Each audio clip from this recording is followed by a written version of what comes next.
We talk about traveling all the goddamn time on this podcast, and I've visited Mexico, It's which is Mexico. Mexico. I think I had S and T in there. Mexico. Mexico. Yeah. But you've traveled the world, and it's amazing, man. The people that we've talked to, Benny and Lindsay and Craig and others that have traveled the world and seen other places. We always talk about the opportunities to travel and how you don't have to be rich. You don't have to be savvy in languages and all this to travel. And even more so right now, governments all over the world are offering major discounts on traveling. I mean, if you want to travel during the COVID pandemic, obviously the tourist economy is dying very rapidly. Mm-hmm. So, dude, a bunch of 2-for-1 deals, 65% off. Geneva has these box packages is what they're calling them, which is just like you stay there for 3 or 4 days and you experience all these different things for fucking amazing deals, like 65% off, which is ridiculous, man. Yeah. So if there's any time to travel, it's now. Yeah, I imagine it's going to be some countries, from what I hear, aren't going to allow Americans. Has Europe still got the ban? They had a ban on Americans. Yeah, well, certain parts. So I know Geneva said they're allowing it. Okay. But certain other countries, definitely have a ban. And even Asian countries, have that ban. But Thailand, from what I understand, is allowing Americans to go and travel there. Which is crazy because, Vietnam's right next to Thailand, and Vietnam's had, great success with COVID. I don't know if you ever heard that. I think they've had a few cases and no deaths. I think 0 deaths. Interesting. Yeah, so I don't. I was researching that, but it's. I wouldn't want anybody in my country. Yeah, I'm essentially they're letting our dumbasses go over there, coughing and loud Americans. We're going to yell all over the place. So it's food coming out, pizza coming out of our mouth. You know what's funny though, Jay, is there's even COVID insurance. So I think it was. Was it Thailand or what's that country? Uzbekistan. How do you say that? Uzbekistan. Something there you go. That, yeah. They have COVID insurance. So if you travel there and you get COVID-19, they're going to cover the expenses. They're going to cover your trip. They're going to cover hospital bills and stuff like that. So it's just like a guarantee. So come visit. Don't worry about COVID because if you do get it, we'll take care of it. Yeah, and it's interesting though because I know my dad's in Vietnam and I can't get Panama, and I can't get a flight there. He could get a flight out.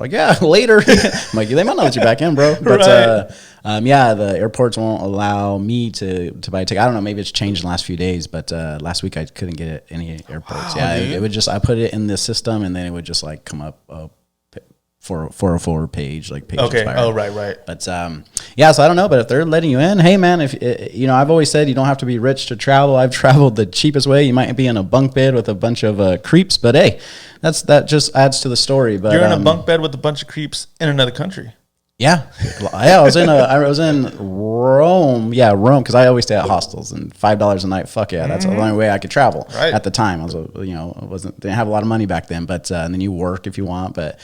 Yeah, in Rome, I was at a hostel with all these bunk beds, and you get a little lock and a little locker, but I sleep with my backpack because people break that shit open all the time. But there's probably 5 to 7 middle-aged ladies from South America. I forget what exactly country, and there's all these moms around me and shit, and I was just the only young dude, and I'm coming in drunk every night, and and I remember I would sleep because it would take forever, and they have one bathroom in this big ass room, so I'd have to wait for all these ladies to get out of the bathroom, and I just said, about 12 hours. I'm hungover, I'll chill. But I remember I was passed out in my box. I didn't remember. I would woke up in my boxer briefs, and I waited. It was on the cover, so I waited for them to leave, and then they left, and then I get up in my drunken stupor and thought I was going to the bathroom because the night before was when I got there, so I just went out all night, and then went back, and I opened these French doors.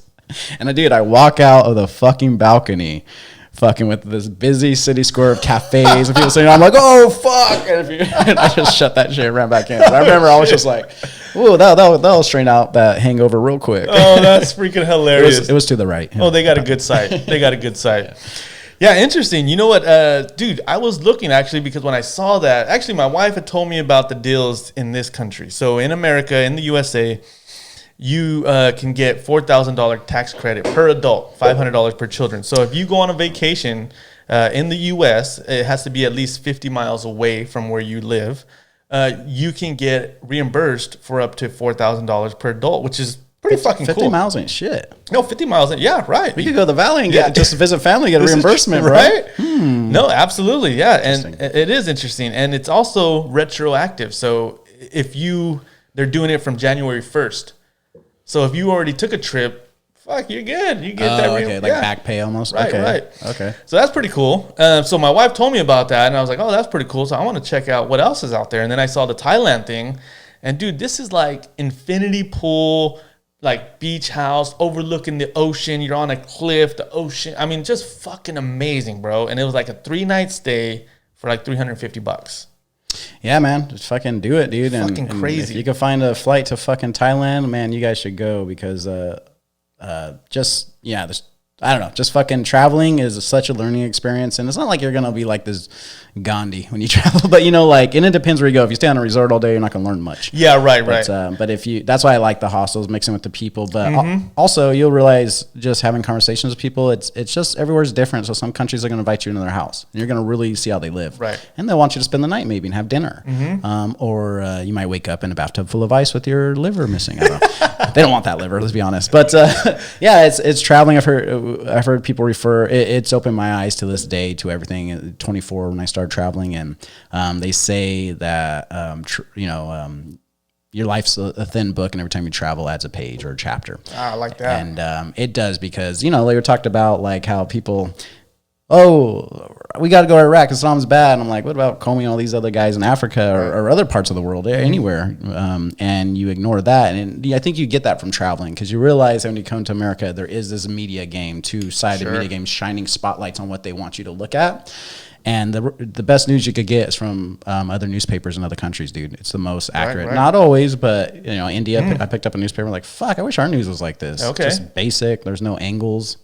Yeah, when I saw these resorts, because that's what it is. It's mostly resorts that are trying to which are great too. Yeah, which is a great experience. But that's what I thought. I remember having a conversation with you in the resort and how it's so different from. I'm a hater. Exposing yourself to the country. And I kind of thought of that too. It's like, and I like that too. We went to Mexico and went to Puerto Vallarta. We were in the neighborhood. We got a Airbnb inside the neighborhood, walking up and down the streets and watching the kids play. There's 20 kids huddled around an old Nintendo system, right? Yeah. It's amazing, man. It really is. So definitely a different lifestyle than the resort, but shit, man, that infinity pool overlooking the ocean. It's hard to pass up. God damn, that looks badass. Yeah. I'm trying to think if I've ever stayed at a resort. I'm sure I have, but I can't think. I usually hate resorts, but fun fact, if you want to travel cheap and have a little bit of that resort lifestyle and some of those luxuries, you could get a hostel near a resort, walk into the resort about the middle of the day, don't check into, just go around the back, go through the side, do whatever you do, go in there, pop up your computer, probably get free Wi-Fi, could use their pool. Nice. There's a few times I've been ran out, but you could sometimes just still do it cheap. There's little tricks. Also another travel trick if you're in the airport. I don't know, everyone's got unlimited Wi-Fi, but back in the day, it was like, you'll notice the hardcore travelers, they bundle up next to like, I don't know, the airline luxury, suites or like where business areas where they go through the sliding doors and then they like get coffee and shit. I don't know. Okay. It's like the airline program, part of the bigwigs are a part of it. So they have free Wi-Fi there. So if you sit outside the door, you could usually pick up the free Wi-Fi in the airport. So just freeWi-Fi. Nice. Little tricks. Yeah. And you're the one to know them, Jay. Yeah. I learned them from a lot of people. And I was like, why are these motherfuckers crowded outside this? And then I was like, Wi-Fi. Well, and then that's exactly what I was thinking, dude. It's so I actually had an interesting question, Jay. First, I'll tell you what I was thinking, and that's, dude, if there's a time to travel, why not go right now when you're getting amazing deals? Because once COVID is over, whatever that means, I'm assuming once we get vaccine and things kind of go back to somewhat normalcy, everybody's gonna want to travel, dude. I mean, everybody's gonna want to get the fuck out. Everybody's dying to get out. I'm fucking dying. So you can imagine how crazy busy airlines are going to be, trains are going to be, prices are going to go way up. Yep, no more deals. But at the same time, it is kind of that exposure risk, and that's definitely a factor. But if you've had COVID, you don't get it again, right? That's what I've been asking, and I've been getting different answers. So apparently that's not even for sure. But I don't know. I would trust some other media outlets in other countries probably, but me and my girlfriend Gina were going to go to Greece when this thing popped off, and we were probably still in that window where we could still kind of go. We weren't sure if we were going to come back. I'm glad we didn't, because I don't think we'd been able to make it back. But we I sat down with my girlfriend and I said, I think this COVID thing's bullshit. I'll be honest. I was like, I think this COVID thing's just the media playing it out. I think and I still kind of believe the same. I think it is something serious, but I think the death rate has been exaggerated. Oh, it's ridiculous. Remember the ice truck in New York?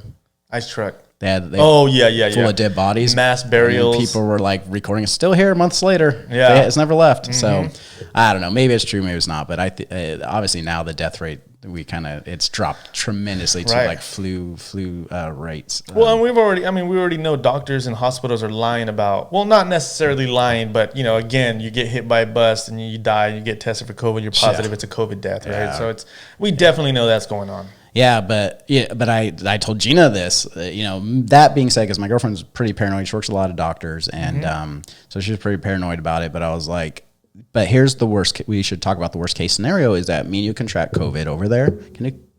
And then we go to a Greek hospital because we're in Greece, and it's flooded with COVID patients. And I don't know how their hospital system is in Greece. I don't know. I have no clue, but let's think of the worst. Maybe it's not the best.